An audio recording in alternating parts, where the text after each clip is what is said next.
Bonjour tout le monde, welcome to Renski Chicago. Today we're talking about the top 5 things you need to know before you get a mortgage. So I have Nicole Lambros with me today with Preferred Rate, and Jean-Pierre, of course, is here helping us out as well. So if you like these videos, remember to like, share, and subscribe, please. And don't forget to hit the bell icon as well, so you'll be reminded when I come out with new videos. And welcome to Renski Chicago.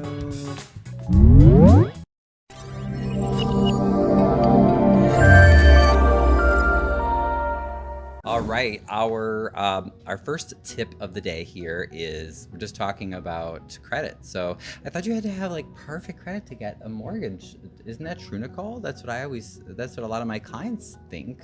Actually, no, that's a total myth. You have to have at least a 580 FICO score for FHA loans. Wow. FHA mortgages are amazing. You can get away with putting as little as 3.5% down. The interest rates are great. It's a great mortgage and you can really do a lot with it. Conventional requires a 620. When there is a lower FICO score on a conventional, usually they want to see a larger down payment. So if you're looking to get a conventional loan with a 3 to a 5% down, you want to be at least a 700. So as far as FHA goes, that would be the alley or the right direction that you want to go up, and you can get away with the 580. That's not bad, guys. So 580. Look, so don't be discouraged. You never know, you might qualify. It is one of the things that I know really well, and there are little things that you can do to tweak your credit score or improve it. So, don't be discouraged if you think you have horrible, awful credit, because credit is something that, can be healed. Credit can be fixed. It can be paid down. There's things that you can do to pull that credit score up. So, and we want to do another session with your wonderful credit repair person you use. So that'll be another one of our videos, hopefully. Absolutely. All right, thank you, Nicole. Our next point about mortgages here is people often say, well, don't I need to put 20% down? Nicole, is that true? To get a mortgage, do you have to always put 20% down? Absolutely not. There is a conventional program if you are a first-time home buyer or haven't owned a home, I believe, 2 years. You can qualify for the 3% down payment program. Yeah, so you can get a conventional loan with as little as 3%. There is one at 5%, and FHA requires 3.5%. So no, you absolutely do not need to put 20% down. Most first-time home buyers don't have homes to sell, so they don't have equity to move over to the new properties. So, there are so many amazing programs out there where you don't have to put a ton of money down, and you can get in with, a reasonable down payment. So you can do upgrades in your property or buy things that you need for your home. Because as we all know, when we get into that house, there's things that we need to spend money on. That's right, which I talked about in one of my other videos. Remember, save your money. There are always hidden costs. Thank you. Thanks, Nicole. You're welcome. Another little tip or point about mortgages that we often discuss relates to job and income stability.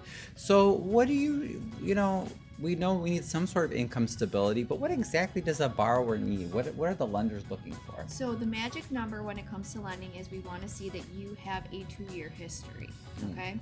Now, you do not have to be at your current job for 2 years, but you need to be employed for 2 years consecutively. Now, say you went to school to be a nurse and you have just accepted your job, we can actually use your education as employment history. Did you hear that, guys? I mean, that's pretty awesome. I didn't even know that. A lot of people are switching industries now, going back to school, doing something different. We can actually use school time as part of that 2-year job history. Say you're re-entering the workforce and you've had a job for about 6 months and you had a couple years off. As long as at some point or another you work consecutively for 2 years, we can also use that as well. So if you switch jobs or get back into the workforce or switch industries or do different things, there's things that you can do. So you don't have to wait 2 years to be in that exact specific job. That's good to know. Another thing that I will add is you do have to be a little careful if you're like me, being a 1099 employee.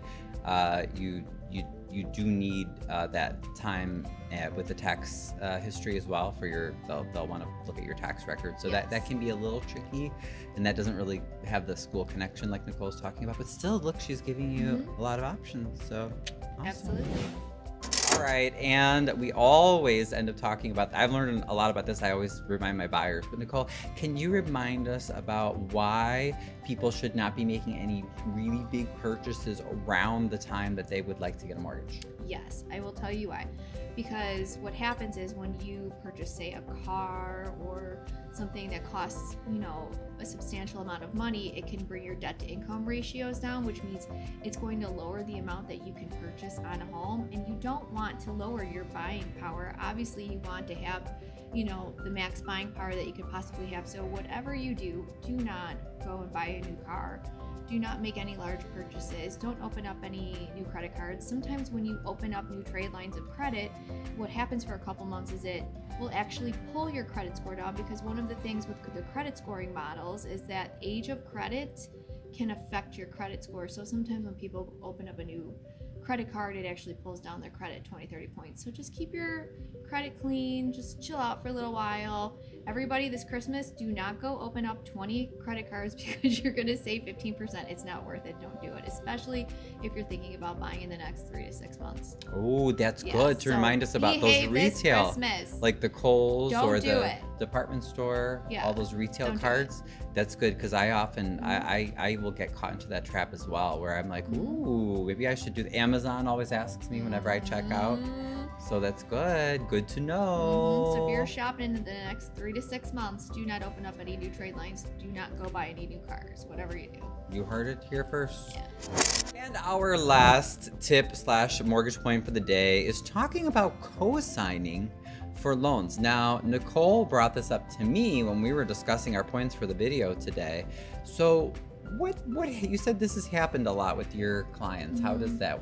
What have you seen? Lately, I have seen quite a few people co-sign for cars or help a family member out or a friend out or a girlfriend or a boyfriend that they're no longer with, and they've got a $500 a month car payment in their name, and their person that actually makes the payment monthly has missed some payments or had some payment late, and it really negatively affects their credit. And it's just such a shame that those people are being punished for other people's bad decisions just because you're trying to help someone out or do something nice. So to be honest with you guys, best policy is just say, I'm really sorry, I can't do it, because you have to watch out for your future and you getting yourself into your home. So just don't co-sign. Don't do it. No peer pressure. Don't do it.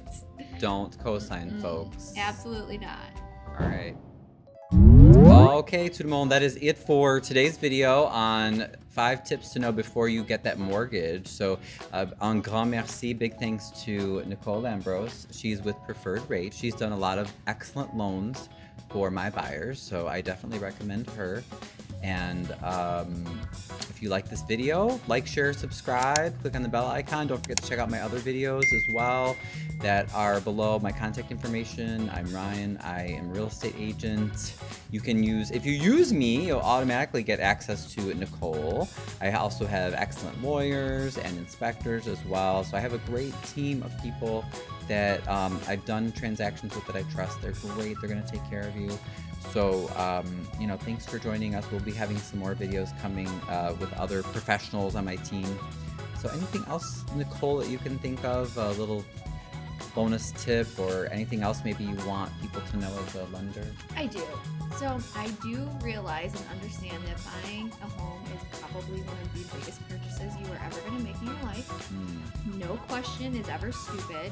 And just educate yourself and just know that I'm here to answer your questions and support you and help you move to the next step in homeownership. And, everybody goes through things in life, and people can recover and our credit can get better and we can all have a house to live in and a beautiful place for our families to grow up in. Well, again, merci to Nicole and her wonderful team here. And stay tuned. Next time we'll have another professional for you to hear from. And until then, au revoir.